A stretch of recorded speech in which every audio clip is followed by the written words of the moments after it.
Hello, I'm Michelle Casorla, and I'm a professor of English at Georgia State University Perimeter College in Dunwoody, Georgia. And I am here to talk about what it means when we say project-based learning and how you scaffold out a class and what it means to be a gamer in your grade. So I'm going to get right into it. So last video, I talked a little bit about what it means to plan out a project-based learning class, and that's really what you need to do when you're teaching with AI. You got to do project-based learning. Now, why do we have to do project-based learning? Because we used to assess our students on products, because it was before AI, if they did a product like an essay or like a project for engineering or something, we could be pretty well assured that the student probably did it themselves, and it was the pinnacle of their academic achievement up to that point, and they were going to be putting all the stuff that they learned into that product, okay? And we ran into a situation where our students, of course, can easily use AI to create that product. So the product no longer proves that our students are learning. So what are we going to do next? How are we going to assess our students? How are we going to create our classes in a way that AI does not circumvent what we're doing for learning? So the answer, of course, is to use project-based learning and to use scaffolding and to use process rather than product-based learning. So here's how this works. When you had a product that you used to use, for example, with me, it was an essay.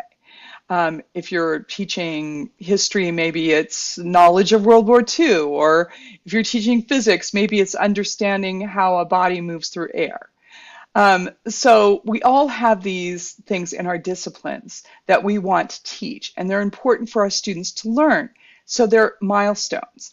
And we created projects out of those, okay? So now project-based learning means that we're gonna work everything up to that project, all right?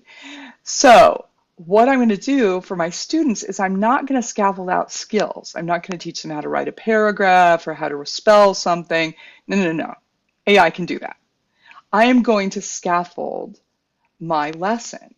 So I have an essay, an academic writing essay where I want them to do research.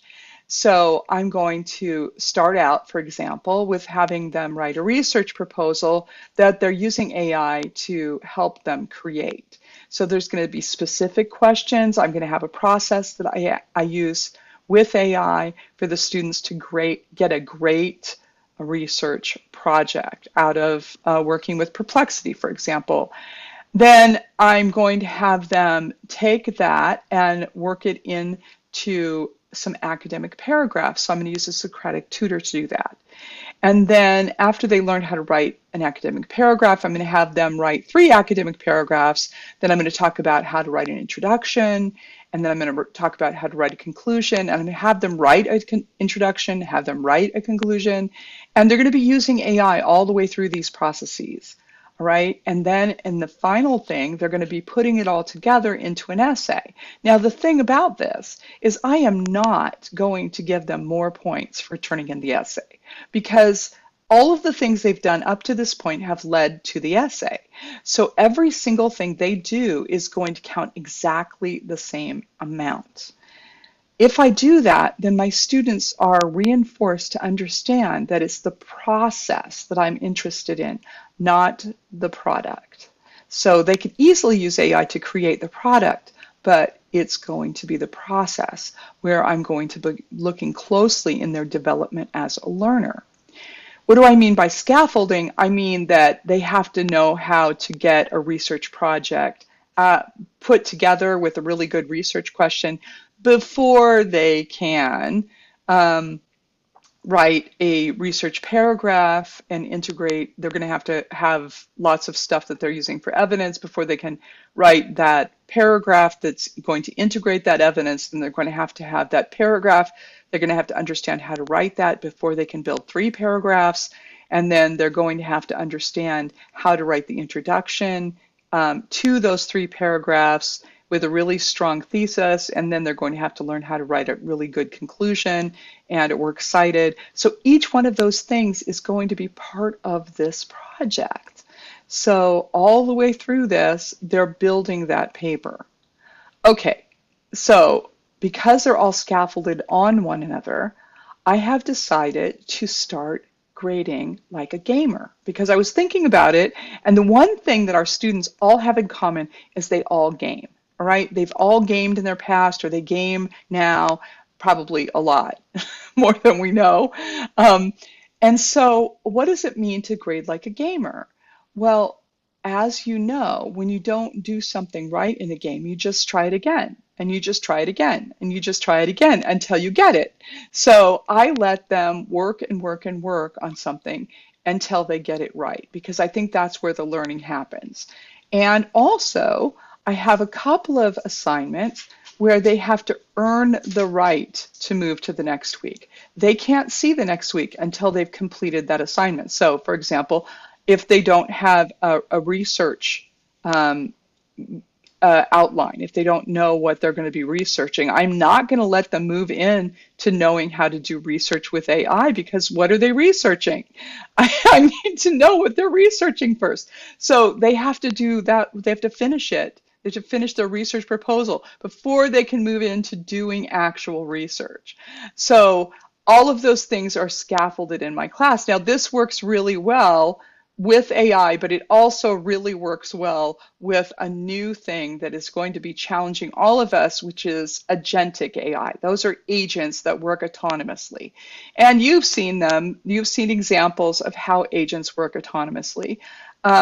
And all you do is give the agent a goal, and it could go in your class, and it could take all the quizzes, it could write all the papers, and it could turn them in, and your student isn't even in the class. The agent is working on their behalf, signing in with their credentials, and doing all the work. I know, it's very scary. But if I'm going to stop them with my LMS system, and I have the capability to do this, you can do this with Desire to Learn, you can do it with Moodle, you can do it with Blackboard.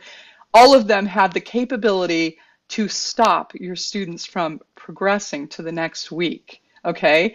And if I put something on there that says, for example, they have to get an 80% on this gateway assignment before they can see the next week, then they can't just run through my class with an agent and get all the grades. I'm going to be grading that. I'm going to be looking at that. I'm going to be making sure that they understand it before they move on.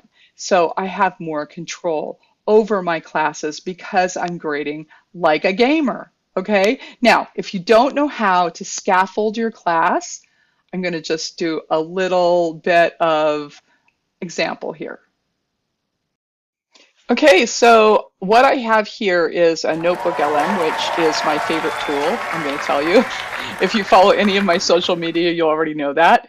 So what I've done is I put in all the information that I want for SA2 into my class info for 1102.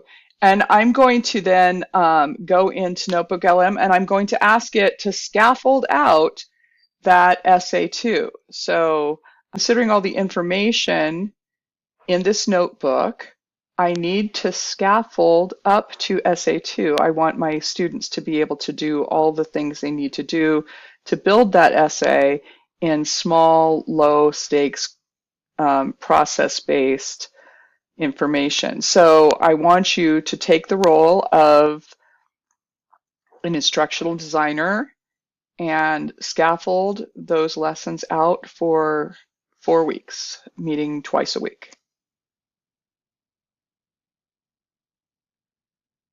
So let's just see what it does. Okay, it took a little while. I turned off my recorder because it took so long. Anyway, but here we have this whole thing, and it's basing itself on all the things that I'm doing in my class. So exigence of the contest, why the issue is urgent, to what shaped the controversy. Students learn this is an informational research, not an argumentative paper. That's correct. Okay, so in-class brainstorming, historical background, low stakes tasks, submit a paragraph explanation identifying 2 or 3 context lenses, your most crucial to your controversy. Gathering sources with Zotero is the next one for this first week.